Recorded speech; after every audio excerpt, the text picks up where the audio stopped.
Hey guys, it's Rachel and I have an all new video for you guys about maple cream pie. So recently I went to this dessert shop in Los Angeles called The Pie Hole, and they serve up all different kinds of pie. And one of the pies that I got to try was this delicious maple cream pie. It was this creamy kind of custard-y pie with a thick crust and also kind of an egg custard filling and then a brown sugar top. It was amazing and it reminded me of a little bit of like a creme brulee dessert but in a pie format. So now that I'm home, I definitely want to try and recreate that pie.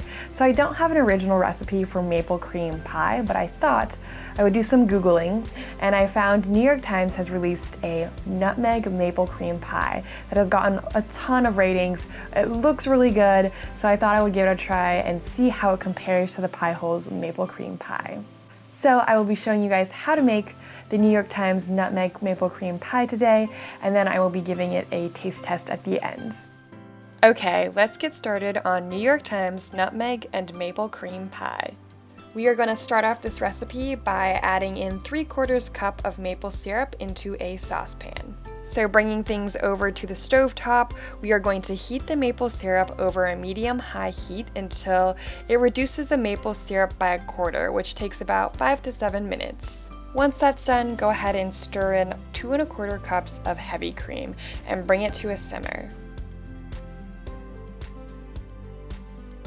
Once it's reached a simmer, you can go ahead and remove it from the stove top. Now we're going to go ahead and prepare some freshly grated nutmeg for our recipe. So in order to do this, go ahead and buy some whole nutmeg at your supermarket. You can usually find this in the bulk foods section. So go ahead and take a grater and grate that nutmeg until you have about a teaspoon of it. And it should smell really, really strong and really fresh. In a separate bowl, we are going to go ahead and combine 4 egg yolks and 1 egg. The reason we have so many egg yolks is to make this pie really creamy. And then we are going to bring our cream mixture and just kind of whisk it in slowly to our eggs, making sure not to cook our eggs. Once those are both combined, we can add in our nutmeg, our salt, and our vanilla extract and whisk that in as well.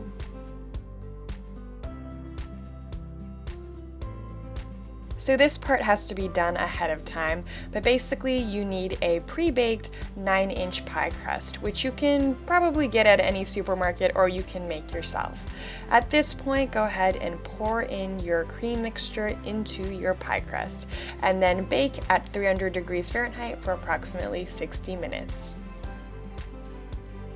And once the pie has cooled down at room temperature, you can go ahead and cut into it. Alright, I just finished up making the maple cream pie, and yes, one might argue that the top looks a little burnt, but the inside and the custard filling in the middle looks really set and looks really good and not burnt at all. So I will be giving that a try right now. I followed the New York Times recipe. It was pretty simple, relatively easy, and I liked how it used fresh nutmeg, and I think that was a really great addition. Even when I was just grating the nutmeg, I could smell the scent from like a couple feet away, so it was really awesome and really strong. So let's see how it tastes. Ooh. So my initial thoughts are that the nutmeg flavor comes through really well. It's very powerful and very strong, and I like that a lot. The only thing I would say about this pie is that mine doesn't have a super silky, creamy consistency. I think the egg custard in mine is a little bit more kind of like a quiche consistency. It's a little bit chewier. So I think there was one step in the recipe that I did skip, which was pouring the liquid mixture through a sieve to make sure it was really clean and smoothed out. So I think if you were to make this recipe, definitely do not skip that step, and I think it would make this pie a lot silkier and a lot smoother. But that being said, it is still a great, delicious pie.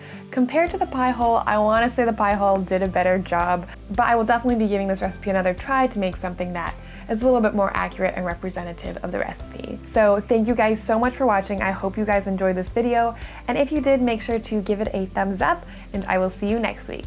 Bye.